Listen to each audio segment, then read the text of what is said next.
It's washing day. Ayan mga kamags, washing day tayo ngayon. Ayan.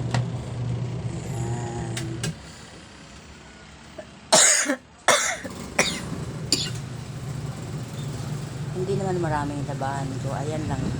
Yay! Tambak yung labahan ni Iro. Tayo tayo dyan. Washing day tayo. Mga kamags. It's washing day.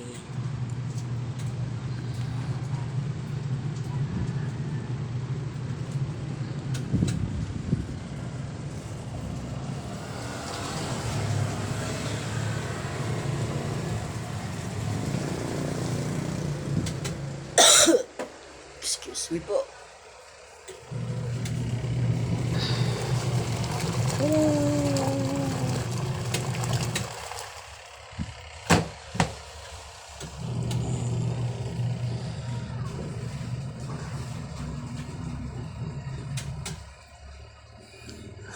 Tapos dyan ko na rin aanlawan sa washing machine. Tamad ako mag-anlaw mga kamags eh.